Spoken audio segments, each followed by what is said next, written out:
Punky Brewster is an American sitcom about a girl named Punky Brewster being raised by her foster parent. The show ran on NBC from September 16, 1984 to March 9, 1986, and again in first-run syndication from October 30, 1987 to May 27, 1988. Punky Brewster spawned an animated spin-off It's Punky Brewster. The series featured the original cast voicing their respective characters. The cartoon was produced by Ruby Spears, and aired on NBC from September 14, 1985 to December 6, 1986. Synopsis: Penelope Punky Brewster is a warm, funny and bright child. Her father walked out on her family, then her mother abandoned her at a Chicago shopping center, leaving Punky alone with her dog Brandon. Afterwards, Punky discovered a vacant apartment in a local building. The building is managed by photographer Henry Warnemont, an elderly widower who is something of a grouch. Punky quickly became friends with Cherie Johnson, a young girl who lived upstairs in Henry's building with her grandmother, Betty Johnson, who worked as an RN at the local Cook County Hospital. Henry discovers Punky in the empty apartment across from his, and hears her story. The relationship between the two blossoms, despite red tape from social workers. As their day in court approaches, the state forces Punky to stay at Fenster Hall, a shelter for orphaned and abandoned children, which makes her realize how close she has grown to Henry. Finally, their day arrives, and the court approves Henry to become Punky's foster dad. Later on, Henry legally adopts her. Punky's other friends are geeky Alan Anderson and stuck-up rich girl Marga Kramer. During the NBC run, Punky's teachers were regularly seen. In the first season, cheerful Mrs. Morton, and in the second season, hip Mike Fulton. Mike formed a close relationship with Punky and her friends, and was also portrayed as a social crusader of sorts. Also in the first season, Margot's socialite mother, played by Loyita Chappell, appeared on a recurring basis, as did cookie maintenance man in the Warnemont building named Eddie Malvin, who only showed up in the first several episodes. Beginning in 1984, NBC aired the sitcom on Sundays. Because the show had many young viewers and was scheduled after football games, 6 15-minute episodes were produced. This was done rather than joining a full-length episode in progress, so as not to disappoint children watching the program. Season 2 the second season's February 2, 1986 episode, introduced the first installment of a 5-part storyline. In the 5-part episode Changes, Henry's downtown photography studio was destroyed in a fire, and it seemed for a time that he would not be able to recover from its aftermath and resume his career. As a result of his stress, Henry ended up hospitalized for a bleeding ulcer. During this time, Betty and Cherie made arrangements for Punky to stay with them until Henry recovered. Everyone's stability was halted when bureaucratic social worker Simon P. Chillings showed up, found out about Henry's condition and ultimately deemed the worst. Not only did he find Betty unsuitable to care for Punky in the meantime, but he felt that Henry was unfit to be her legal guardian in the long term, due to his health, age, and uncertain financial future. Chillings made Punky a ward of the state yet again, and she returned to Fenster Hall. Despite Punky's efforts to escape from Fenster, a trick pulled by Marga in which she dressed up and pretended to be Punky, and advocacy from Mike Fulton, Chillings ended up placing Punky with a new foster family, the fabulously wealthy Jules and Tiffany Buckworth, the latter of whom did not take to Punky's playful, more working-class ways well at all. Things gradually returned to normal though, as Henry was back on his feet following surgery, opened up a glitzy new studio at the local mall and therefore was able to reunite with Punky. At the conclusion of the story arc, Henry officially adopted Punky.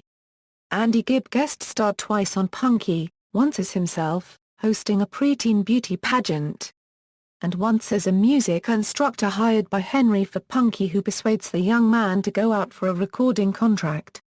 They run afoul of a con artist instead. Henry, suspecting this man is up to no good, pretends to be trying to break into the music business. When the con man repeats the same words to Henry that he said to the music teacher, he is exposed as a fraud, and the teacher thanks Henry by giving Punky several free lessons. The final episode of the second season was notable for centering on the very recent, real-life Space Shuttle Challenger disaster. Punky and her classmates watched the live coverage of the shuttle launch in Mike Fulton's class. After the accident occurred, Punky is traumatized, and finds her dreams to become an astronaut are crushed.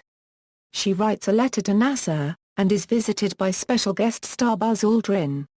Although the episode received high ratings, NBC would, in the following weeks, decide to cancel the show. First-run syndication. After 2 seasons, NBC saw that Punky Brewster and its principal Sunday night stablemate, the 4-year-old Silver Spoons, could not compete as strongly as they hoped against CBS juggernaut 60 Minutes, and cancelled both programs. Like many cult favorite sitcoms of the time, Punky Brewster was revived for first-run syndication. Production on Punky went undelayed, and its 3rd season began shooting on schedule. While the show was in production throughout the 1986-87 season, it did not return to the air via first-run syndication until October 30, 1987. Beginning on that premiere date, Punky was packaged such that new episodes would air once every weekday. The entire 3rd season aired in the 5-days-a-week format through December 7, 1987. Reruns of the series surfaced on the Family Channel from 1993 to 1996. By the syndicated run, the storylines had clearly started to mature. Many more of Punky and Cherie's friends were seen, with Margot becoming their comic foil and source of friction. Early in the 3rd season, Alan moved away to Kansas with his mother, following his parents' divorce. As Punky herself embarked on junior high, her avant-garde day-glow and multicolored attire, along with her pigtails, segged into more traditional teenage styles, and her declaration of, and reliance on punky power, gave way to the realization that intelligence, common sense and a strong will can get one out of any problem. More of her dalliances with boys entered the stories, with the ones she chased and those that tried to pursue her. Punky's spunk and vivacious attitude toward life did remain though, thanks in part to the sunshine brought in by the most important man in her life, her adoptive dad.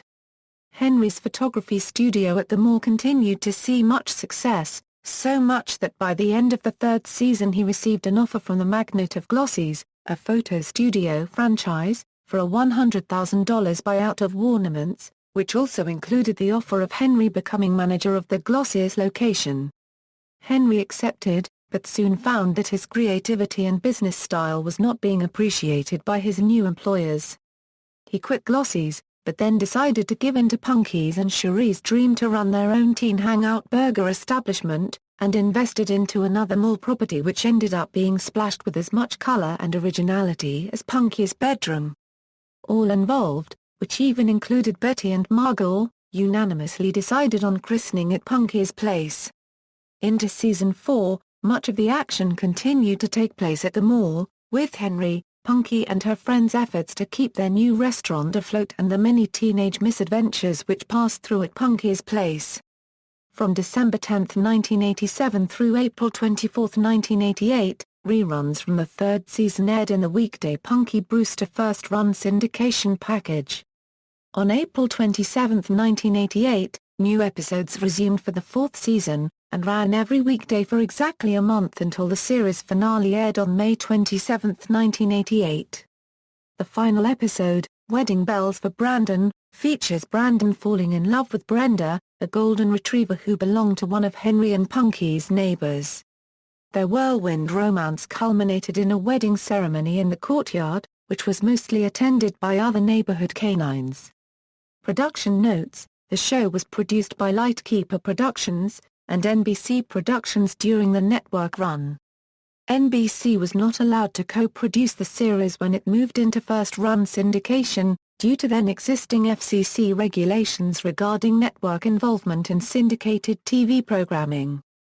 Thus, they made a syndication deal with Coca-Cola Telecommunications to co-produce 2 more seasons of episodes, plus U.S. syndication rights to the NBC-era episodes. Although Coca-Cola held on to the deal during the next 2 seasons of Punky Brewster, production was moved over to Warner Brothers in the 2nd syndicated season, whereupon they became a co-producer with Coca-Cola. Thus, Sony Pictures Television holds the domestic rights, while Universal holds international rights. Theme song. The theme song for Punky Brewster is Every Time I Turn Around, written by Gary Portnoy and Judy Hart Angelo and sung by Portnoy. Origin of the name. NBC programming chief Brandon Tartikoff named the series after a girl he had a crush on in his own childhood, an older tomboy named Peyton Punky Brewster. Before the series aired, NBC tracked her down and secured her permission to use her name for the lead character. Rutledge was even hired to do a cameo in one episode as a teacher at Punky's school so that both the real and fictional Punky Brewster could be on screen at the same time. She is credited at the end of the episode as Peyton B. Rutledge. Punky's dog is named Brandon, after Tartikoff himself. The dog's real name was Sandy. Sandy originally shared the role with his brother, but Tartikoff decided that Sandy was better for the role.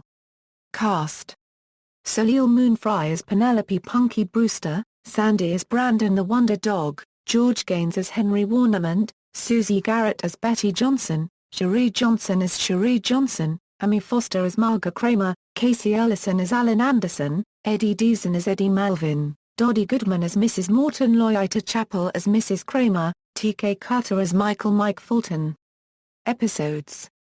Spin-offs. Fenster Hall. The final episode in Season 1, titled Fenster Hall, was a failed attempt to create a spin-off of Punky Brewster. It was originally a 1-hour episode, but was cut into 2 shows for syndication. This crossover episode marked the debut of Mike Fulton. T.K. Carter was the intended star of the Fenster Hall spin-off. Mike's history as a longtime resident of Fenster was explained, since he had been an orphan from birth and had been shuffled around to many foster homes before permanently staying at Fenster from the time he was 7. Now as the chief boys counselor, Mike was saddled with helping new, tough street kid T.C. Finestra fit in with his group of regular charges, after an incident in which T.C. broke into and stole from the bedroom of Punky Brewster. Punky had a confrontation with T.C. after following him to a shady lair kept by street thug Blade, who had taken T.C. under his wing and was teaching him how to rob. It was there in which Punky learned of T.C.'s situation, and brought him home to Henry before it was decided that he would be better off at Fenster. The primary focus of the episode was on Mike and T.C.'s learning to trust and look out for each other, while many other denizens of Fenster were introduced who would have also comprised the cast of the spin-off. Mike's boss was Rita J. Sanchez, and his other boys, who he treated as if they were his own sons, were aspiring heavyweight boxer Lester Sugar Thompson, sweet little Dash, nerdy intellectual Lyle, who supposedly did Mike's tax forms for him, and huge, hulking Conan. When Fenster Hall did not transpire as a regular series by the time of NBC's 1985-86 upfronts, T.K. Carter then continued his role as Mike Fulton on Punky Brewster the following season, now serving as Punky's 4th-grade teacher in addition to his work at Fenster. It's Punky Brewster. It's Punky Brewster. An animated spin-off with the original cast appeared on NBC on Saturday mornings. The cartoon was produced by Ruby Spears. It ran from September 14, 1985 to December 6, 1986, for a total of 26 episodes. However, through reruns, it remained in the regular Saturday morning lineup through the 1988-89 season.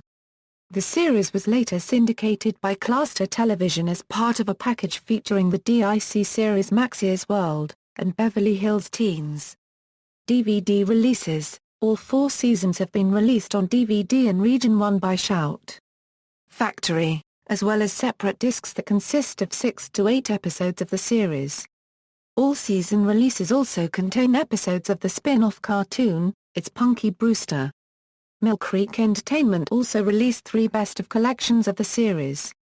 In Region 4, Umbrella Entertainment has released the first 2 seasons on DVD in Australia. These releases do not contain episodes of the animated It's Punky Brewster. See also, List of animated spin-offs from primetime shows. References. External links: Punky Brewster at the Internet Movie Database, Punky Brewster at TV.com, Punky Brewster at fguides.com.